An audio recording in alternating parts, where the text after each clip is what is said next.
The Camp Scott case taught America, and the world, more than fear, no place is truly completely safe. Children need to be more carefully protected, especially in remote, isolated areas. Never ignore strange signs. The day before the murder, someone broke in and left a death threat, but the organizers dismissed it as a prank. If someone warns you, listen. Justice isn't always fair. Although Hart was convicted on multiple counts, the legal system can't convict without physical evidence, and that's a fatal flaw. Imagine this: your child happily walks into the camp, carrying a small suitcase, waving to her mother, "I'll tell you everything."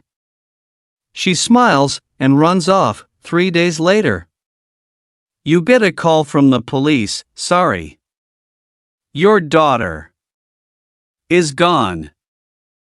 Camp Scott was never reopened. The camp was abandoned, covered in moss, and the Camp Girl Scouts signs had fallen into pieces over the years. Once a childhood paradise, now a place no one dares to enter after dusk. The 3 girls' tentmate, who survived because she slept a few meters away, suffered from survivor's guilt for the rest of her life. "I heard a whistling sound," she said. "But I thought it was the wind. If I had woken up, I might have called for help, or maybe I would have died." In 1981, a flower garden named the Three Angels was erected in a local park. 3 small angel statues, each with the face of a girl. Every year, families, friends, and thousands of former Girl Scouts gather to light candles, recount memories, and keep those 3 names alive. In 2022, modern DNA technology allows retesting of semen samples collected at the scene, and the results: Jean Leroy Hart is not ruled out as the source of the DNA, but it is not enough to confirm 100%, because the sample is badly decomposed, the police announced. Although Hart died in prison in 1979 of a heart attack, while serving another sentence, we believe he was the killer. However, the old court ruling has not been changed. On paper, the case still has no official conviction.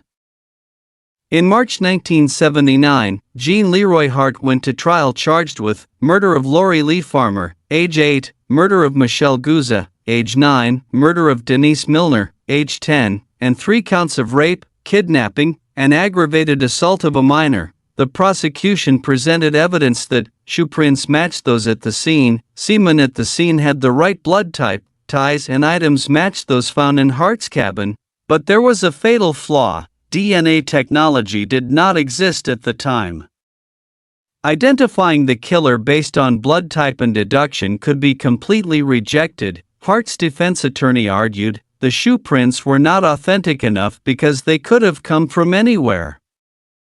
Hart had no clear motive, there were no witnesses, no cameras, no DNA, and most importantly, Hart had many defenders who claimed he was elsewhere on the night of the murder. Finally, in horror and division, the jury declared Jean Leroy Hart not guilty of 3 counts of murder. When the verdict was read, the parents of the 3 girls almost collapsed in court. One mother stood up, saying in despair, "My child died so painfully, and they let him walk away like nothing happened?"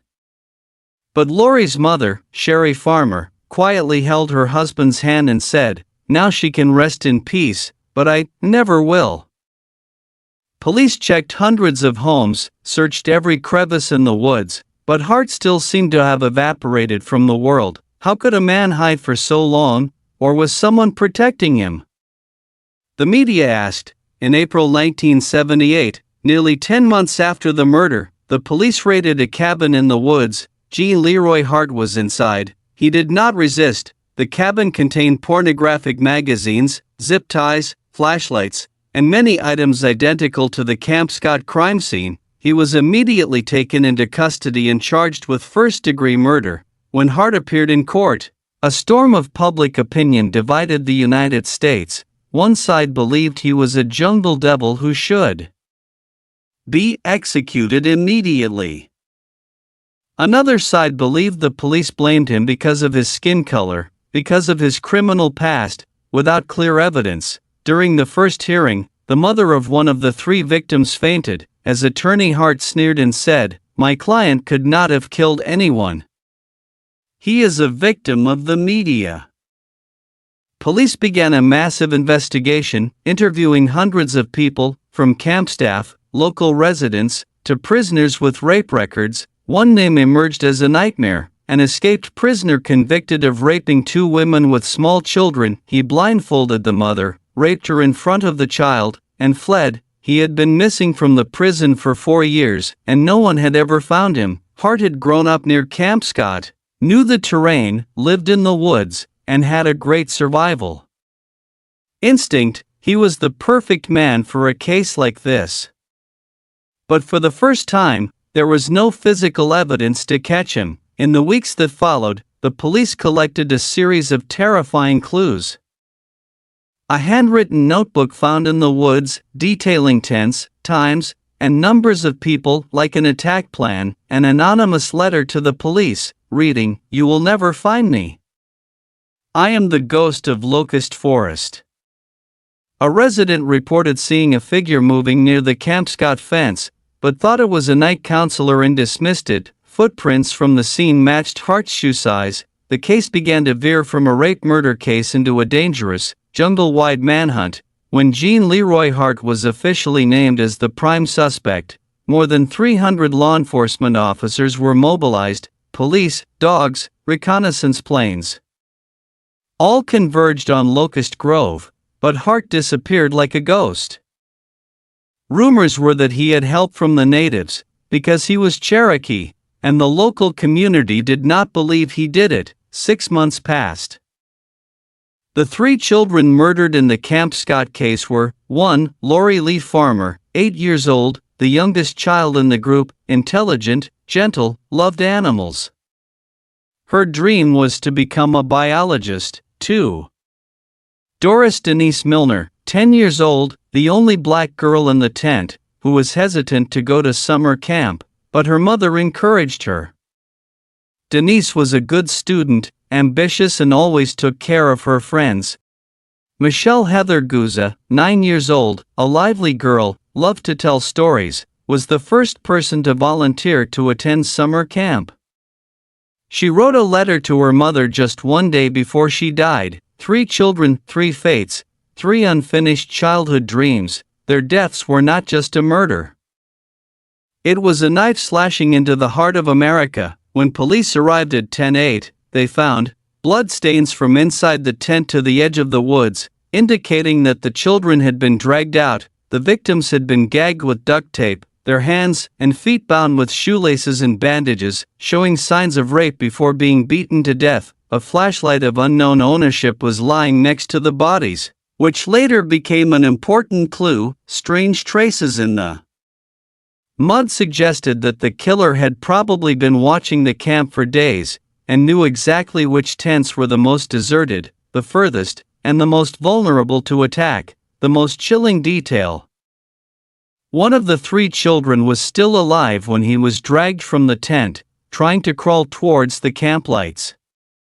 But no one heard him. A week earlier, the camp had been broken into at night. Someone lost things in their backpack. Papers were rummaged through. A counselor found a scrawled threat: "I'm going to kill the kids." But the camp administrators thought it was a prank by local teenagers. They didn't call the police. They didn't increase security. They didn't move the tents. And then the rainy night came. The killer returned, this time not as a prank. When the news spread, the whole country was shocked. No one could have imagined that a children's summer camp, a place of absolute safety, would become the scene of a mass rape and murder. Parents cried and rushed to Camp Scott to find their children. Some were so frightened that they didn't dare step out of their tents. Many campers were traumatized for life, never forgetting the eyes of their departed friends. "My daughter went to summer camp to grow up, not to die in a tent," a mother said through tears. No cameras, no phones, no alarms. The killer struck in the dark, disappearing like a ghost. All that remained: 3 innocent girls, a summer camp that had been closed forever, and an unanswered haunting. On the night of June 12, 1977, it was raining heavily. The rain was like a curtain that covered all sounds. In the sound of the rain and the thick darkness, a dark figure moved silently between the tents. At around 2 a.m., some campers in tent number 8 said they heard a small sobbing sound, like someone was crying. One even said that it sounded like someone opened the tent and walked in. But the girls just pulled their blankets tighter, because of the rain, because of the cold, and because no one expected anything bad to happen in this place. When morning came, Camp Scott was still quiet, damp from the rain, but no one expected the 3 children to not wake up. Cleaning staff member found a bloody sleeping bag dumped next to a trail and immediately called the manager. When they arrived at 10:08, the police found a horrific scene: a torn, bloody mattress, shoelaces tied together, signs of handcuffs, a raincoat partially covering a body, shoe prints deep in the mud, leading from the tent into the woods. No one heard the screams, no one saw the strange flashlight beam, no one suspected anything. Until it was too late. After the case, some camp counselors admitted that there had been many signs of unusual behavior, but no one expected the worst-case scenario. Imagine you are a 9-year-old girl, summer is starting, and you are excitedly packing your backpack, grabbing your flashlight, coloring books, and favorite blanket. You board the bus with other girls, equally excited, equally laughing, to begin your first summer vacation without your parents. That is Camp Scott, a children's camp that has been open since the 1920s, located deep in the Locust Grove Forest in Oklahoma.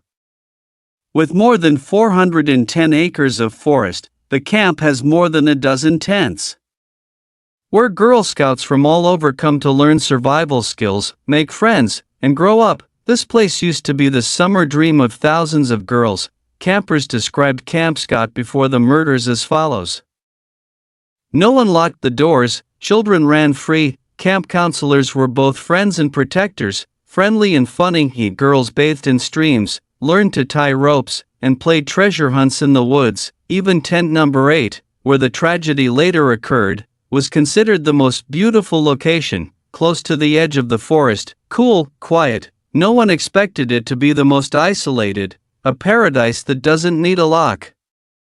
But there's no lock to keep evil out.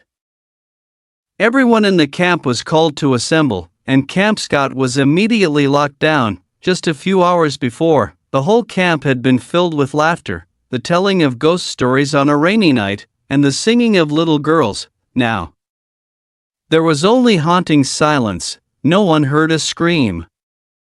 No one saw anything strange. The killer had quietly entered tent 8, raped each child, and then murdered them in the dark. How could this be? There were 140 girls in the camp that night. There were 7 campers in the same area. There were adults guarding. The light from flashlights was dim, and the rain was pouring down. Why did no one know what was happening? Not even the children sleeping just meters away from tent 8? After sealing off the scene, the police and forensics team began to gather clues. They discovered the following horrifying things: a trail of blood stretching from the tent to the edge of the forest, a flashlight lying next to the sleeping bag, with strange handprints, a large shoe print in the wet ground, not belonging to anyone in the camp, and that was it. When they looked through the diaries of several counselors, they found, a week earlier, several counselors had reported strange screeching noises at night. One said her belongings had been ransacked, and someone had scrawled "I will kill a child" on a page in her backpack. Everyone thought it was a cruel joke. No one expected the threat to come true. Summer 1977. Hundreds of girls from across Oklahoma gathered at Camp Scott, a popular camp for the Girl Scouts of America, with birds chirping in the trees and white tents spread out in the green woods. It was once a symbol of innocence and carefree childhood, but overnight, everything came crashing down. On June 13, 1977, at 6 a.m., a camp staffer was walking along a trail near the restrooms. The sky was still overcast, the remnants of last night's storm making the ground wet and eerily quiet. Then he saw something, a sleeping bag lying on the side of the road, covered in mud. At first he thought it was something he had forgotten, but when he got closer, he stopped dead. Inside was the body of a little girl, covered in blood and cold.